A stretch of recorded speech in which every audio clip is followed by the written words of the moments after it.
ஆதியாகமம் புத்தகம் முதல் அதிகாரம் 1. ஆதியிலே தேவன் வானத்தையும் பூமியையும் சிருஷ்டித்தார். 2. பூமியானது ஒழுங்கின்மையும் வெறுமையுமாயிருந்தது, ஆழத்தின்மேல் இருள் இருந்தது, தேவ ஆவியானவர் ஜலத்தின்மேல் அசைவாடிக் கொண்டிருந்தார். 3. தேவன் வெளிச்சம் உண்டாகக் கடவது என்றார். வெளிச்சம் உண்டாயிற்று. 4. வெளிச்சம் நல்லது என்று தேவன் கண்டார், வெளிச்சத்தையும் இருளையும் தேவன் வெவ்வேறாகப் பிரித்தார். 5. தேவன் வெளிச்சத்துக்கு பகல் என்று பெயரிட்டார், இருளுக்கு இரவு என்று பெயரிட்டார், சாயங்காலமும் விடியற்காலமுகி முதலாம் நாள் ஆயிற்று. 6. பின்பு தேவன் ஜலத்தின் மத்தியில் ஆகாயவிரிவு உண்டாகக் கடவது என்றும், அது ஜலத்தினின்று ஜலத்தைப் பிரிக்கக் கடவது என்றும் சொன்னார். 7. தேவன் ஆகாயவிரிவை உண்டு பண்ணி, ஆகாயவிரிவுக்கு கீழே இருக்கிற ஜலத்திற்கும் ஆகாயவிரிவுக்கு மேலே இருக்கிற ஜலத்திற்கும் பிரிவுண்டாக்கினார், அது அப்படியே ஆயிற்று. 8. தேவன் ஆகாயவிரிவுக்கு வானம் என்று பெயரிட்டார், சாயங்காலமும் விடியற்காலமுகி இரண்டாம் நாள் ஆயிற்று. 9. பின்பு தேவன் வானத்தின் கீழே இருக்கிற ஜலம் ஓரிடத்தில் சேரவும் வெட்டாந்தரை காணப்படவும் கடவது என்றார், அது அப்படியே ஆயிற்று. 10. தேவன் வெட்டாந்தரைக்கு பூமி என்றும் சேர்ந்த ஜலத்திற்கு சமுத்திரம் என்றும் பெயரிட்டார், தேவன் அது நல்லது என்று கண்டார். 11. அப்பொழுது தேவன் பூமியானது புல்லையும் விதையைப் பிறப்பிக்கும் பூண்டுகளையும், பூமியின்மேல் தங்களில் தங்கள் விதையையுடைய கனிகளை தங்கள் தங்கள் ஜாதியின்படியே கொடுக்கும் கனிவிருட்சங்களையும் முளைப்பிக்கக் கடவது என்றார், அது அப்படியே ஆயிற்று. 12. பூமியானது புல்லையும் தங்கள் தங்கள் ஜாதியின்படியே விதையைப் பிறப்பிக்கும் பூண்டுகளையும், தங்கள் தங்கள் ஜாதியின்படியே தங்களில் தங்கள் விதையையுடைய கனிகளைக் கொடுக்கும் விருட்சங்களையும் முளைப்பித்தது, தேவன் அது நல்லது என்று கண்டார். 13. சாயங்காலமும் விடியற்காலமுகி மூன்றாம் நாள் ஆயிற்று. 14. பின்பு தேவன் பகலுக்கும் இரவுக்கும் வித்தியாசம் உண்டாகத்தக்கதாக வானம் என்கிற ஆகாயவிரிவிலே சுடர்கள் உண்டாகக் கடவது, அவைகள் அடையாளங்களுக்காகவும் காலங்களையும் நாட்களையும் வருஷங்களையும் குறிக்கிறதற்காகவும் இருக்கக் கடவது என்றார்.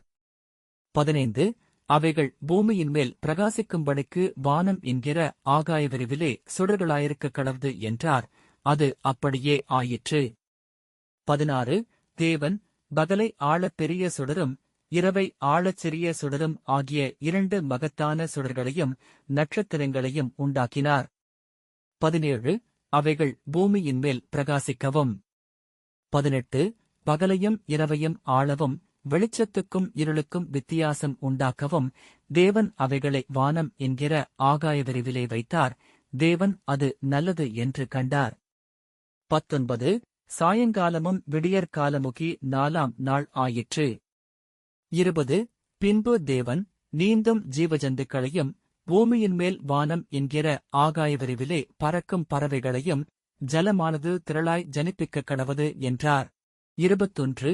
தேவன் மகா மச்சங்களையும் ஜலத்தில் தங்கள் தங்கள் ஜாதியின்படியே திரளாய் ஜனிப்பிக்கப்பட்ட சகலவித நீர்வாழும் ஜந்துக்களையும் சிறகுள்ள ஜாதி ஜாதியான சகலவித பட்சிகளையும் சிருஷ்டித்தார், தேவன் அது நல்லது என்று கண்டார். 22.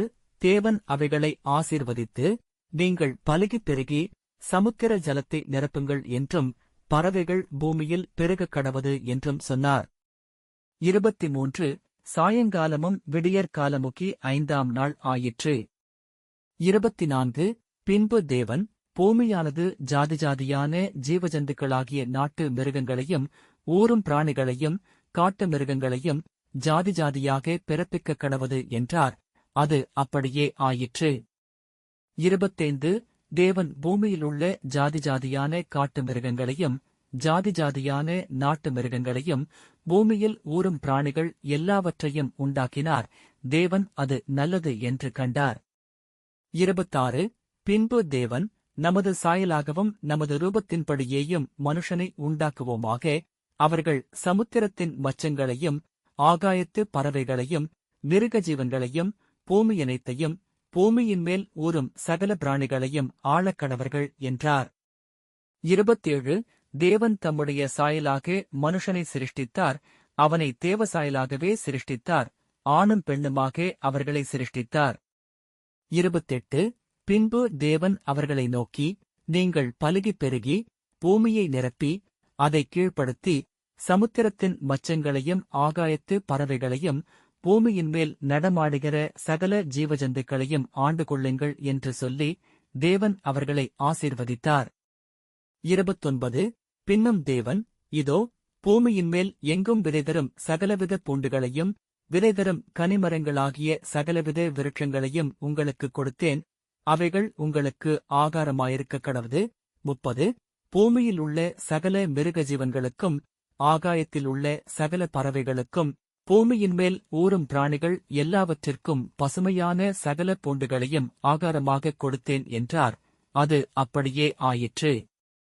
31 அப்பொழுது தேவன் தாம் உண்டாக்கின எல்லாவற்றையும் பார்த்தார், அது மிகவும் நன்றாயிருந்தது. சாயங்காலமும் விடியற்காலமுகி 6ஆம் நாள் ஆயிற்று.